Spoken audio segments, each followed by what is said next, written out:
Donc merci d'être là aujourd'hui. Vous le voyez, il y a une vraie volonté de la part du maire, de la présidente, de concerter les habitants, les usagers, les commerçants de la rue. On veut vraiment construire ce projet avec vous et essayer de concilier, même si c'est une tâche difficile, tous les intérêts du mieux qu'on le pourra. Donc merci d'être là. Donc on se trouve aujourd'hui sur la voie des Sacres. C'est un axe qui traverse la ville de Reims et qui rejoint les boulevards, là où on retrouve la gare, à l'entrée de ville, à l'est de la ville. Et aujourd'hui, on envisage avec un panel d'habitants, de commerçants, eh bien, le devenir de l'aménagement de cette voie. Et donc on les réunit pour recueillir leur avis. L'ambition à long terme, eh bien, c'est de pouvoir réaménager l'ensemble de cet axe en faisant une place aux piétons, aux véhicules, aux transports en commun et aussi à la végétation en ville. Il y a un paradoxe, c'est qu'on ne peut pas se stationner. Donc j'avais déjà cette problématique à l'heure actuelle, et la question que je me pose depuis que j'ai reçu cette invitation, c'est comment on va faire pour travailler, puisque dans l'idée, on est bien d'accord qu'on va de plus en plus éliminer les véhicules, d'accord. Comment je fais après pour mes enseignants, pour qu'ils puissent rentrer à l'auto-école, pour qu'ils puissent partir, étant donné qu'à l'heure actuelle, je ne peux déjà pas me stationner. En fait, il faut qu'on ait deux visions, soit la vision d'un point de vue habitant-usager, soit la vision commerçant. L'idéal serait quand même ici de réduire forcément le véhicule entre les camions, les bus et les mobilités, on va dire, plus trottinettes qui sont aussi très dangereuses, je pense. Là, il y a quand même un problème ici. En plus, il n'y a pas de feu du tout, il n'y a pas de feu clignotant ici pour les piétons. Théoriquement, on n'a pas le droit d'utiliser une couleur de bus dans un certain sens. Et ça me gêne parce que je trouverais que ce sera très pratique de pouvoir rouler à vélo dans le sens basilique-cathédrale.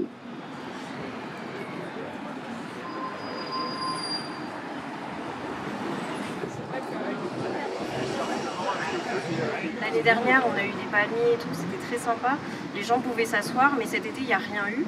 Et alors qu'il a fait très beau, très chaud, et tout le monde venait manger chez nous, mais impossibilité de s'installer aux alentours. Ils étaient obligés d'aller à la cathédrale ou plus loin. Et du coup, on se demandait si cette place-là pouvait être aménagée pour avoir des places assises au soleil, à l'ombre. Enfin voilà, rajouter un espace pour nous, pour accueillir nos clients aussi. Je pense ça, de tout le long qu'on a fait, là, je vois quasiment zéro parking à vélo.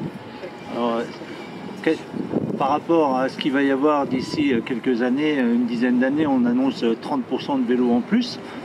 Il faut peut-être mettre aussi 30% de parking à vélo en plus, je pense. Les échanges qu'on a avec d'autres propriétaires fonciers d'équipements sur la perméabilité entre leur foncier et l'espace public. Et vous en avez un justement là, on voit. On est là, on représente l'association Le Regard au bout des doigts et on veut que l'accessibilité ne soit pas dégradée et même améliorée. Parce que maintenant, il y a des choses plus performantes qui se font dans d'autres villes et j'aimerais bien que Reims puisse suivre ces nouvelles aides techniques qui nous aident dans la rue. Notamment, on a des passages piétons qui, pour nous, parfois partent en diagonale, qui sont dangereux, où on pourrait mettre dans un futur aménagement des bandes de guidage en relief.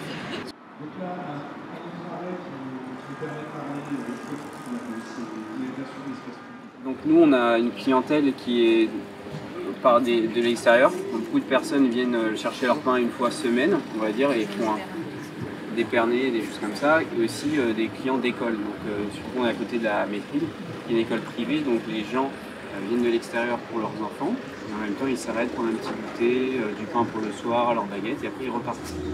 Donc, mais après aussi on a des ripins. Il y a de tout en fait. En tant que piéton, en fait, mon problème, c'est que les trottoirs sur la voie des Sacres ne sont pas assez larges. Et c'est vrai que souvent, un peu plus loin, il y a la boulangerie, il y a souvent du monde, il y a souvent une file d'attente à l'extérieur, et c'est vrai que pour passer, des fois, c'est pas évident. Et donc, on a fait des trottoirs peut-être un peu plus larges, quitte à réduire les voies pour mieux circuler en tant que piéton. Et puis, je vais avoir plus de recul aussi pour voir mieux les magasins, ça va améliorer la voie. L'appréhension que peuvent avoir les commerçants, elle est légitime. On a un gros projet en cours, c'est assez loin. Aujourd'hui, on dessine les règles générales. Par contre, il y aura, on va se voir régulièrement. Il y aura, une fois que le premier projet sera dessiné, une deuxième phase où on montrera le projet, etc., où on va aller au cas par cas. C'est-à-dire qu'on va voir que la boulangerie, à tel endroit, elle a besoin de telle place de stationnement, de livraison, etc. Et donc ça, ce sera une deuxième phase où on va aller vraiment dans le détail. Concernant notamment tout ce qui est accessibilité, moi je pense qu'il faut clairement élargir les trottoirs.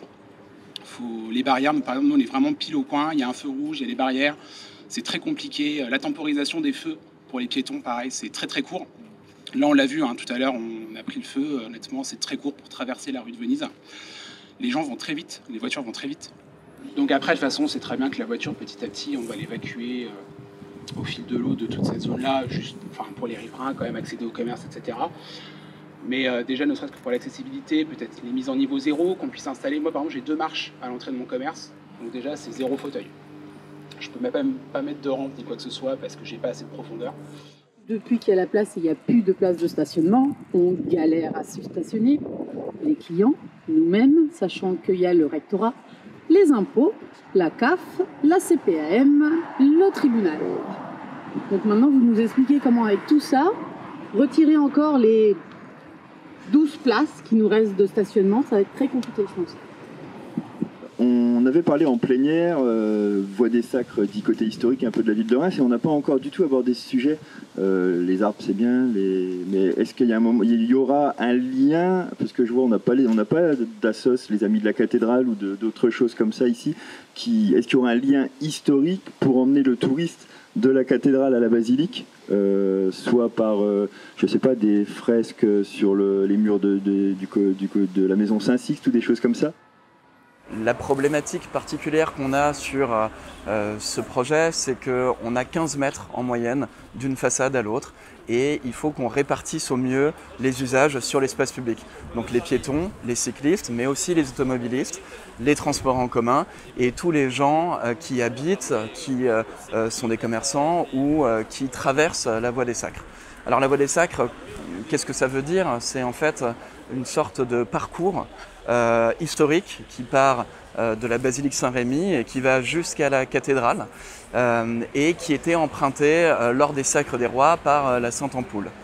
L'idée, c'est de révéler la voie des Sacres dans l'espace public, parallèlement au projet de mobilité, et notamment du bus au niveau de service et du passage des cyclistes. L'idée, c'est vraiment d'avoir un axe traversant au niveau du centre-ville historique de Reims qui soit beaucoup plus qualitatif, beaucoup plus esthétique, beaucoup plus patrimonial et aussi beaucoup plus fonctionnel. Donc mon rôle à moi, c'est de venir écouter ce que les participants ont à faire remonter à la maîtrise d'ouvrage, quels sont leurs besoins, quelles sont leurs attentes, qu'est-ce qu'ils veulent en fait pour leur devenir et pour leur territoire demain. Donc moi, mon processus, c'est d'écouter tout le monde, d'enregistrer les paroles et ensuite de pouvoir resynthétiser tout ça dans un rapport qui va directement à l'étude et à l'équipe technique pour en fait ajuster leur réflexion plus technique, plus stratégique, etc. Donc aujourd'hui, on a eu quand même beaucoup de participants qui sont venus à la balade. À peu près une trentaine de personnes étaient là présentes ce matin. Donc on a eu 2 temps forts, des temps collectifs à des points d'arrêt un peu stratégiques sur un parcours défini, où on a pu aborder les choses et les thématiques dans leur ensemble. On retrouvera les commerçants en atelier sur vraiment des temps de travail sur des cartes et de façon beaucoup plus concrète sur des thématiques qu'ils ont abordées avec nous aujourd'hui. Et puis on aura aussi l'occasion de rencontrer les habitants en plénière publique durant un temps au mois de novembre pour essayer de concerter le plus largement possible la population.